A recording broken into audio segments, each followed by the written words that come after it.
CC's Adventures said, what's the most you've ever spent on a video game? On a single video game? On a single game. This will actually probably have a really funny answer, because the most dollar amount I've ever spent of our cash money on a game, probably not a dollar more than $20. Would you agree? Can you remember a time? I feel like there's been a few $30. Well, actually, new Switch games or something like that. Oh, that's $60. Yeah, no, a brand new game. That's a way better answer. Yeah. The most we've ever spent our cash money on a video game would be a brand new $60 Switch game from Walmart or something. Yeah. However,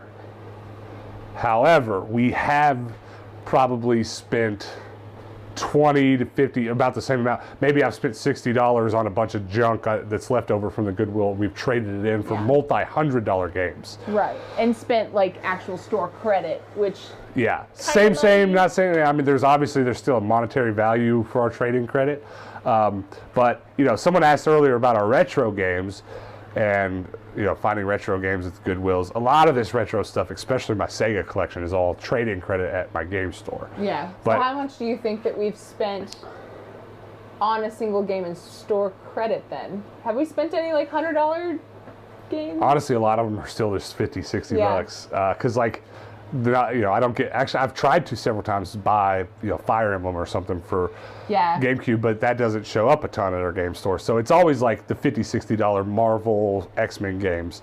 So yeah, which is, I think, is interesting to point out.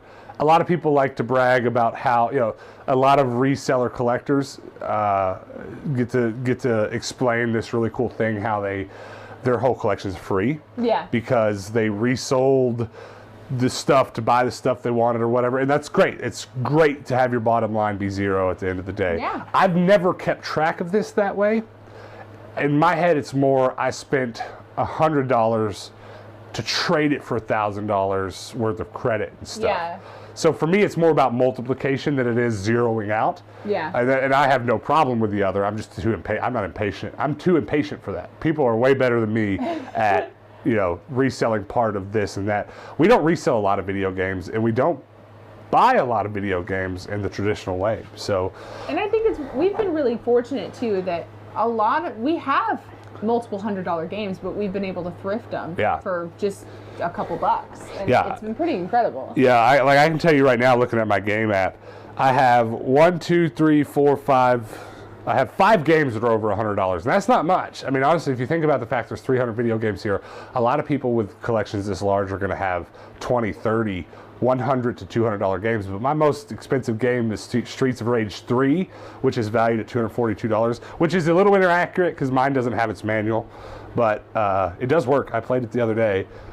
I found that for $1 on Dollar Day at a Goodwill in Apache Junction here in town, which means that it sat in a Goodwill for a month and no one bought it. How? And I got there a month later on Dollar Day and bought it for $1. So crazy. It's absurd. I mean, Apache Junction isn't a hugely populated area, but like people still go to the Goodwills in Apache Junction. Like, I just can't fathom how it sat there that long. Yeah, and another one that's on the $100 list. We had a video. This has been 2 months ago now. Here's what happens a lot on this channel. You wouldn't believe how often this happens. I go to the Goodwill. I buy a game. Most of the time I buy a game, I get home, I scan it. Because I buy anything I don't have. And if I do have something and I see it again, I'm usually pretty well aware of the value. I retain that kind of information well enough to know. Right. But sometimes there's 5 games at a Goodwill. I know I don't have them. I grab them. I take them home. And I scan them. Holy crap, they're worth a lot of money.